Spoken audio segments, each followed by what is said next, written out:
Hello friends, welcome to channel masters of botany again. मैं हूं आपका दोस्त विनय कुमार सिंह और इस वीडियो में हम बात करेंगे BHU MSc botany Intex examination जो हमारा ओल्ड क्वेश्चन पेपर है 2012 का, उसके पार्ट 12 के बारे में।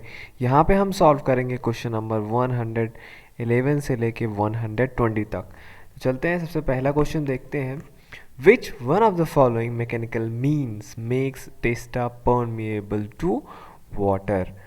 तो सबसे पहले मैं आपको बता दूं, ये जो टॉपिक आया हुआ है ये प्लांट फिजियोलॉजी से है। वहाँ पे techniques for breaking different types of dormancy.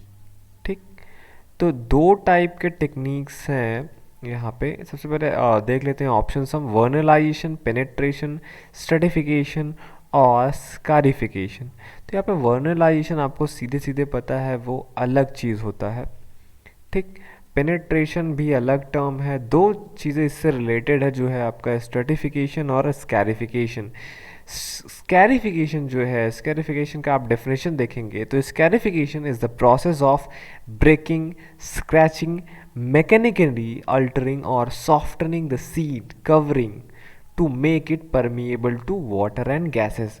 और वही जो हम टेस्टा की बात कर रहे हैं, मतलब सीड कोट, वो जो मैकेनिकली मीन्स है वो आता है आपका स्कैरिफिकेशन के अंतर्गत। और जो दूसरा ऑप्शन है आपका स्ट्रेटिफिकेशन, उसका आप डेफिनेशन देखेंगे तो stratification is a method of handling dormant seed in which the imbibed seeds are subjected to a period of chilling to after ripen the embryo in alternative layers of sand or soil for a specific period। तो stratification में हम क्या करते हैं, इम्बिबाइड seeds होता है, मतलब जो वाटर सोक्ड सीड्स रहते हैं उसका चिलिंग करते हैं कुछ समय के लिए, तो वो आता है स्ट्रेटिफिकेशन में। वहीं स्कैरिफिकेशन में आपने देखा, ये मैकेनिकली हम जब सीड के कोट को ब्रेक करते हैं उसको स्कैरिफिकेशन बोलते हैं। तो ये आपका ऑप्शन क्या सही होगा, fourth one, scarification. Scarification is the process of making testa permeable to water by mechanical means. Question number 112, coleoptile is a sheath like structure to cover.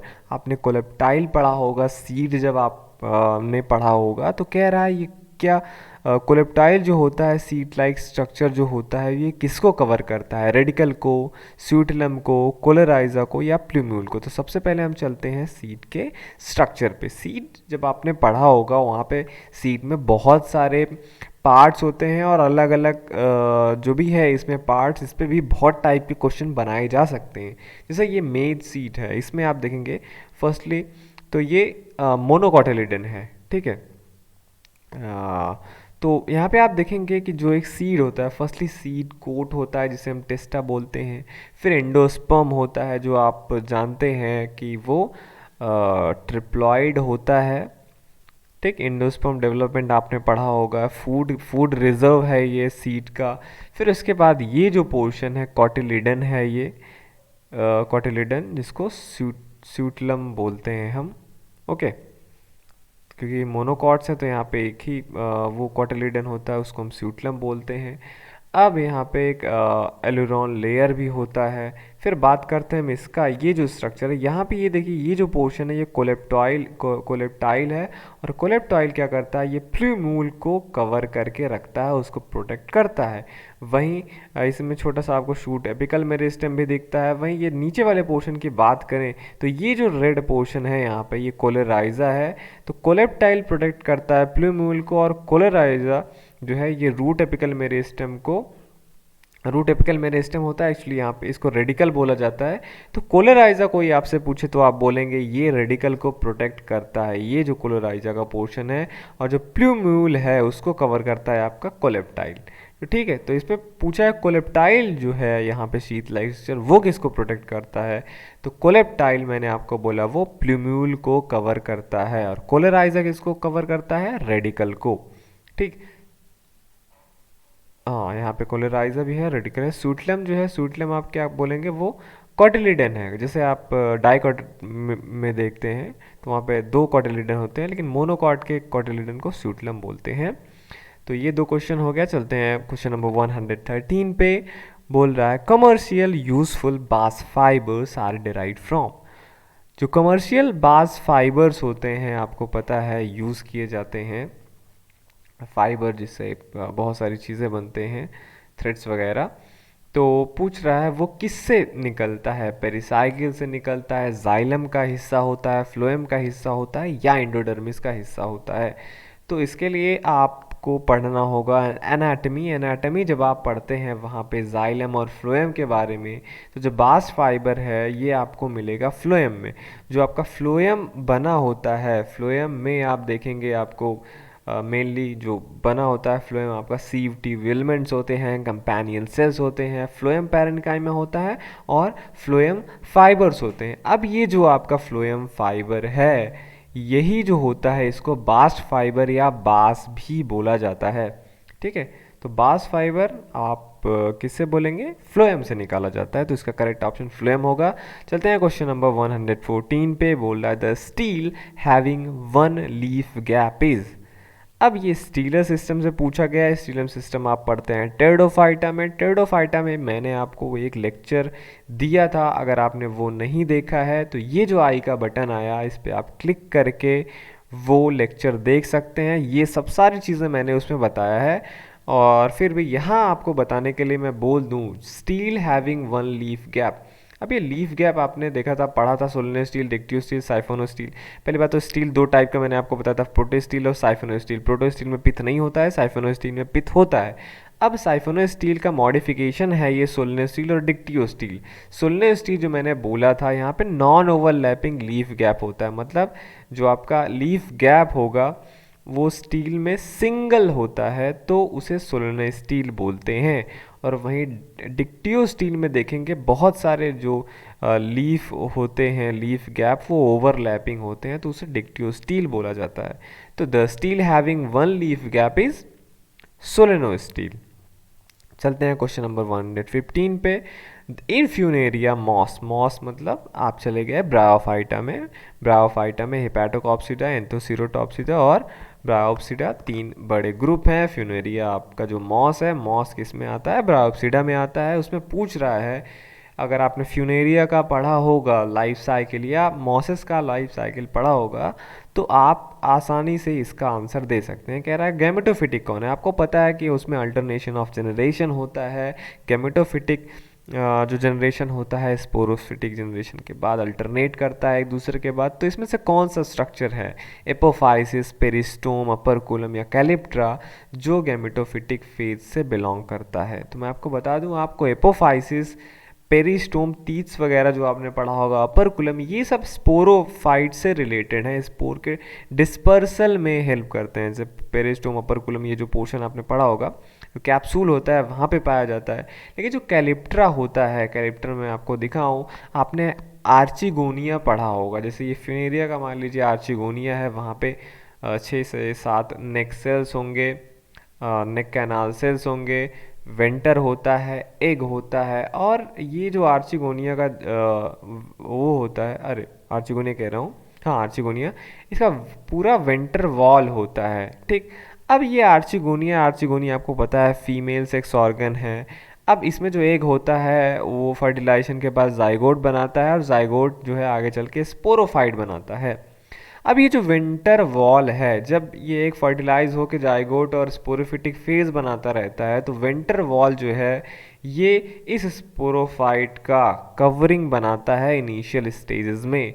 और वो कवरिंग जो स्पोरोफाइट का होता है उसे कैलिप्ट्रा बोलते हैं। तो अब अगर आपसे कोई पूछे कि जो विंटर वॉल है, विंटर वॉल आपको पता है आर्चिगोनिया कहाँ पे होता है, गैमेटोफिटिक फेज का है। तो इसका जो वॉल है वो गैमेटोफाइट से आया, मतलब उसमें मतलब ये जो होगा इनके सेल्स विंटर वॉल के ये हैप्लॉइड होंगे। एक ही है इनमें से केवल जो जिसका फर्टिलाइजेशन होता है तब वो डिप्लॉयड होता है और एक ही आगे चल के स्पोरोफाइट बनाएगा। लेकिन जो ये कवरिंग है ये क्योंकि विंटर वॉल से आया है तो इसीलिए हैप्लॉइड होगा, और हैप्लॉइड है तो ये गैमेटोफिटिक सीड से बिलोंग करता है। तो इसीलिए आपसे कोई भी पूछे कभी भी कैलिप्ट्रा के बारे में तो कैलिप्ट्रा आप बोलेंगे हैप्लॉइड होता है और गैमेटोफिटिक स्टेज का है ये। Okay, question number 116। In arithmetic growth on plotting the length of the root against time the curve obtained is. अब कह रहा है आप अरिथमेटिक ग्रोथ हो रहा है, मान लीजिए आप प्लॉट करते हैं रूट का लेंथ, रूट जो ग्रो कर रहा है वो कितना लेंथ में ग्रो कर रहा है, एक तरफ रूट का लेंथ और दूसरे एक्सिस पे टाइम। तो आप देखेंगे आपको पता है रूट जो ग्रो करता है वो धीरे धीरे टाइम जब धीरे धीरे बढ़ता है टाइम के साथ साथ रूट का लेंथ भी बढ़ता जाता है। तब ऐसे में जब आप प्लॉट करके कर्व बनाएंगे तो कह रहा है किस टाइप का आपको कर्व मिलता है, सिग्मॉइड, लीनियर, हाइपरबोलिक और पैराबोलिक।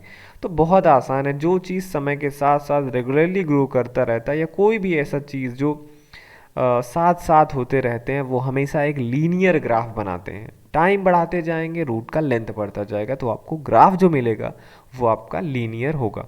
ओके, चलते हैं क्वेश्चन नंबर 117 पे। विच of the following growth regulators was first isolated from human urine. तब जब आप ऑक्सिन पढ़ते हैं प्लांट फिजियोलॉजी में, वहाँ पे आपको ये भी बताया जाता है कि ऑक्सिन जो है ये जो प्लांट ग्रोथ रेगुलेटर है ये ह्यूमन यूरिन से फर्स्ट टाइम क्या हुआ था, आइसोलेट हुआ था। तो इसका ऑप्शन क्या है आपका, ऑक्सिन। चलते हैं क्वेश्चन नंबर 118 पे। कह रहा है which of the following is known as potato family. Fabaceae, Liliaceae, Solanaceae, Cucurbitaceae. तब आपको अगर पोटैटो का नाम याद होगा साइंटिफिक तो होता है कौन सा, solanum tuberosum. Solanum tuberosum, solanum जो जीनस है, ये टाइप जीनस है, इसी के नाम पे ही इसकी फैमिली का नाम रखा गया है। तो आप आराम से इसको बता सकते हैं कि ये सोलेनेसी फैमिली से बिलोंग करता है। वैसे अगर आपको ये सोलेनेसी फैमिली के बारे में लेक्चर चाहिए तो ये जो आई का बटन आया इस पर आप क्लिक करके सोलेनेसी फैमिली के कैरेक्टर्स के बारे में जान सकते हैं। ओके, चलते हैं क्वेश्चन नंबर 119 पे। कह रहा है the chief role of nucleolus in a nucleus concern with. Nucleus में आपको पता है न्यूक्लियोलस होता है, पूछ रहा है ये देखिए आपका न्यूक्लियस हो गया, उसके अंदर आपने ऐसे स्ट्रक्चर या बुक में फिगर जरूर आपने बना देखा होगा जिसको लेबल किया जाता है न्यूक्लियोलस नाम से। कह रहा है न्यूक्लियोलस का फंक्शन क्या होता है, ये ऑर्गेनाइजेशन ऑफ क्रोमोसोम में हेल्प करता है, डीएनए रेप्लिकेशन में हेल्प करता है, या यहाँ पे राइबोसोम सिंथेसिस होती रहती है, या यहाँ पे ट्रांसक्रिप्शन होता है। तो हमेशा से आप जान लीजिए न्यूक्लियोलस का जो फंक्शन है वो राइबोसोम के सिंथेसिस से एसोसिएटेड है। तो जो न्यूक्लियोलस है, ठीक, आप इसके लिए कौन सा करेक्ट ऑप्शन लगाएंगे, राइजोम सिंथेसिस। तो आप चाहते हैं हम क्वेश्चन नंबर 120 पे, इसमें पूछा है the amount of DNA in a cell at prophase second stage would B.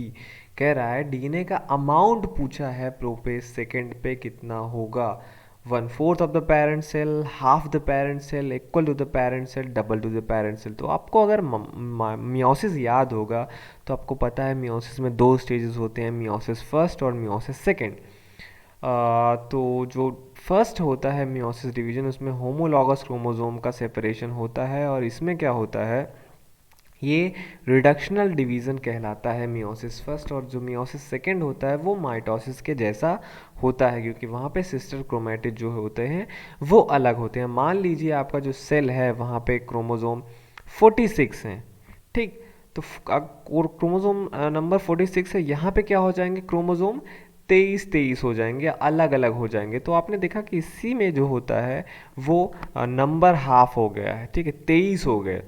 और फिर ये 23 जो क्रोमोसोम इधर है, 23 क्रोमोसोम उधर हैं, उसका भी जब मियोसिस सेकेंड होगा तो उसके सिस्टर क्रोमेटिड, मतलब जो कॉपी वाले हैं, ये देखिए यहाँ पे कॉपी वाले जो हैं वो अलग हो जाएंगे मियोसिस सेकेंड में।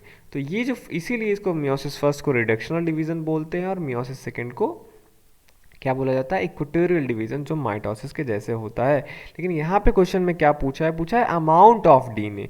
लेकिन अगर हम अमाउंट की बात करें तो अगर मैं आपको बोलूँ जैसे यहाँ पे 46 क्रोमोसोम है, तो मियोसिस सेकेंड में जब दो में डिवाइड हो जाएगा, 23 में 23 उधर चले गए, 23 उधर चले गए, तो जो अमाउंट है वो पेरेंट जो सेल होता है, जैसे पेरेंट सेल में क्या होता है, पेरेंट सेल में तो ये डीएनए का रेप्लिकेशन होता नहीं, जब सेल को डिवाइड होना होता है तब वो अपना कॉपी करता है, ठीक है। तो अमाउंट इसमें ही पेरेंट सेल में डिवीजन के टाइम पे डबल होता है, फिर उसके बाद मियोसिस फर्स्ट में ही हाफ हो जाता है, ठीक। तो जो अमाउंट है वो मियोसिस फर्स्ट में पेरेंट सेल के बराबर ही रहता है, लेकिन मियोसिस सेकेंड में ये पेरेंट सेल का हाफ हो जाता है। तो ये हमेशा आप याद रखेंगे, मियोसिस फर्स्ट में ही क्या होता है, अरे मियोसिस फर्स्ट में पेरेंट सेल के बराबर, डीएनए का अमाउंट पूछा है, ठीक, वो बराबर होता है। अगर डिप्लॉयडी हैप्लॉयडी की बात करें तो मियोसिस फर्स्ट में ही रिडक्शन डिवीजन होता है, लेकिन डीएनए का अमाउंट सेम ही रहता है मियोसिस फर्स्ट में। मियोसिस सेकंड में ये चेंज हो जाता है, ठीक। तो करेक्ट ऑप्शन क्या होगा आपका, third, equal to the parent cell. Okay, तो आप ये देख रहे थे लेक्चर आपके चैनल मास्टर्स ऑफ बॉटनी पे। अगर आपने अभी तक सब्सक्राइब नहीं किया है तो ज़रूर सब्सक्राइब कीजिए और इस वीडियो का डिस्क्रिप्शन ज़रूर चेक कीजिए, जहाँ पे और भी कई सारे वीडियोस के लिंक हैं। चलता हूँ मैं, thank you for watching this.